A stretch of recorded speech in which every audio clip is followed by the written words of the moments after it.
Hello everyone, नमस्ते अनि स्वागत छ हजुरहरूलाई हिमालय किचनमा। आज म हजुरहरूको लागि लिएर आएको छु एकदमै मिठो सफ्ट नानको रेसिपी। घरमै सजिलैसँग नान कसरी बनाउने भनेर म हजुरहरूलाई देखाउँदैछु। यसको लागि मैले यहाँ बोलमा 2 कप मैदालाई लिएको छु। हजुरहरूले आटाको पिठो लिएर पनि यसलाई बनाउन सक्नुहुन्छ वा त आटा मिक्स गरेर यसमा हाफ गरेर पनि बनाउन सकिन्छ।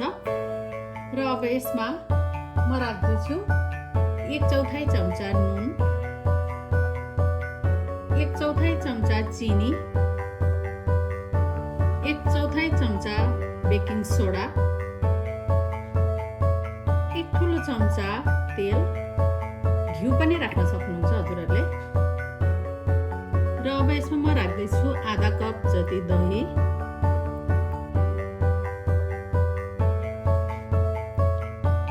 यसलाई राम्रोसँग मिक्स गरिदिउँ पहिला।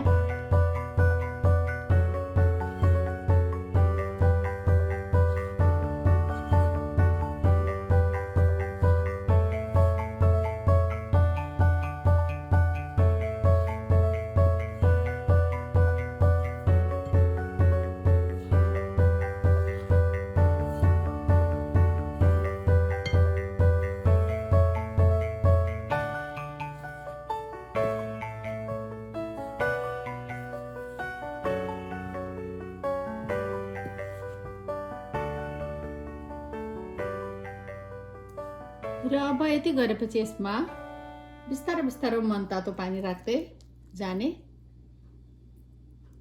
र यसलाई यसरी डो बनाउँदै जाने।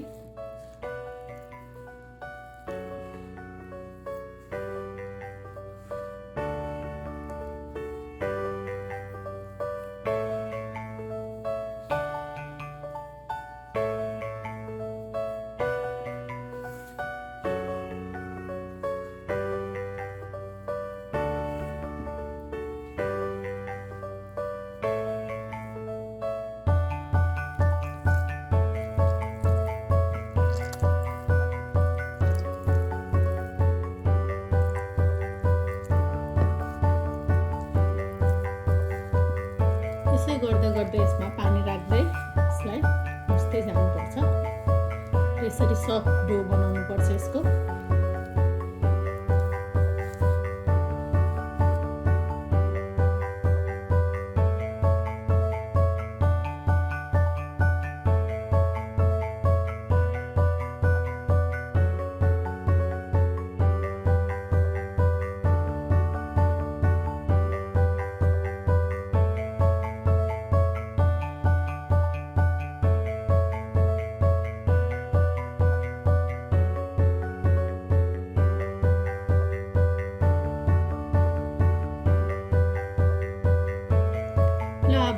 डो रेडी भइसकेको छ र अब यसको माथिबाट यसरी म तेल लगाइदिँदैछु।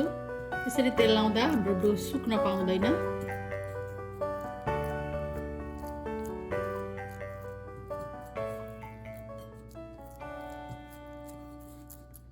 र अब यसलाई छोपेर म आधा घन्टाको लागि राख्दैछु। यदि टाइम छैन र छिटै बनाउनु पर्ने छ भने हामीले 15 मिनट राखेर पनि यसलाई बनाउन सक्छौँ।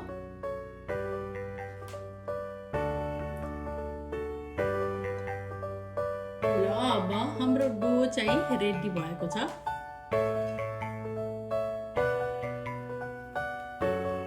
ल अब नान बनाउनुको लागि मैले यहाँ एउटा पिठोको डल्लो लिएँ। यसमा मैले राखेँ यसरी पिठो माथिबाट। यसो गर्दा बेल्न सजिलो हुन्छ हामीलाई।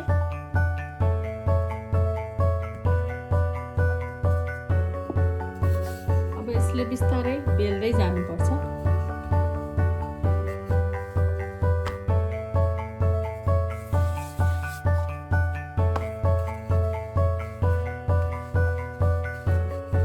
आफूलाई कस्तो सेपको बेल्न मनपर्छ त्यस्तै सेपको बेल्नु पर्छ यसलाई।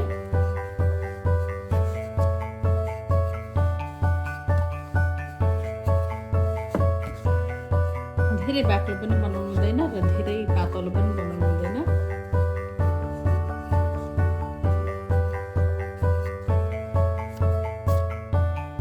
र यसको माथिबाट म यसरी राख्दैछु केही हरिधनीको पत्ताहरू।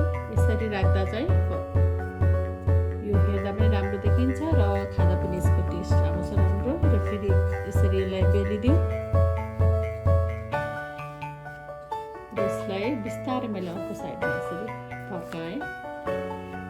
यो साइडबाट पनि मैले यसरी बेलेँ। अब यो साइडमा मैले यसरी पानी राखेँ यसको माथिबाट र अब यति गरेपछि हामी लागौँ स्टोभतिर यसलाई पकाउन। ल मैले यो प्यानमा मैले रोटीलाई राखेँ।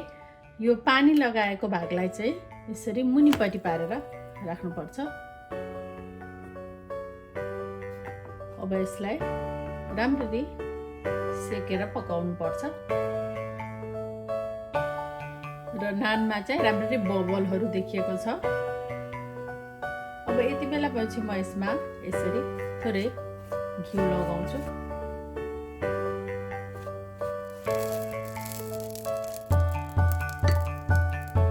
अब यसलाई अर्कोतिर फर्काइदिउँ।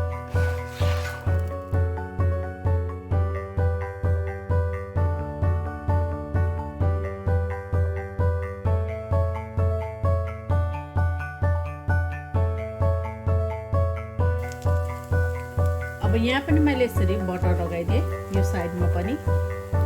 अब फर्काएर पनि यसलाई केही बेर यसरी पकाउनु पर्छ।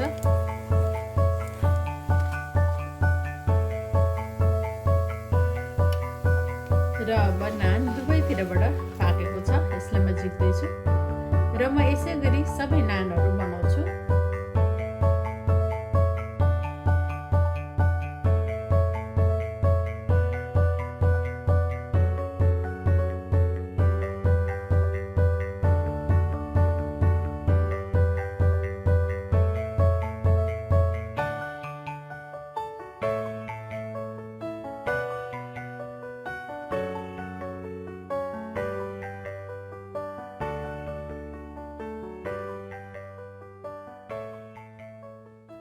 हस् त एकदमै मिठो सजिलैसँग बन्ने नान चाहिँ अब बनेर रेडी भएको छ। यो बनाउनलाई पनि केही गाह्रो हुँदैन, सजिलैसँग बन्छ। एकदमै राम्ररी पाकेको छ। यसको पछाडिपट्टि पनि त्यति नै राम्ररी पाकेको छ। हजुरहरू पनि यसै गरी सजिलैसँग घरमै नान बनाएर खानलाई अवश्य पनि ट्राई गर्नु होला। हस् त यो मिठो नानको रेसिपी हजुरलाई राम्रो लाग्यो भने हाम्रो भिडियोलाई लाइक, कमेन्ट, सेयर गरिदिनु होला। यस्तै रेसिपीहरूको लागि हाम्रो च्यानललाई सब्सक्राइब पनि गरिदिनु होला। सब्सक्राइब गरिसकेपछि नजिकै रहेको नोटिफिकेसन बेललाई पनि अवश्य पनि क्लिक गरिदिनु होला। फेरि पनि यस्तै मिठो परिकारको रेसिपी लिएर आउने नै छु। हाम्रो भिडियो हेरिदिनु भएकोमा हजुरहरूलाई धेरै धेरै धन्यवाद।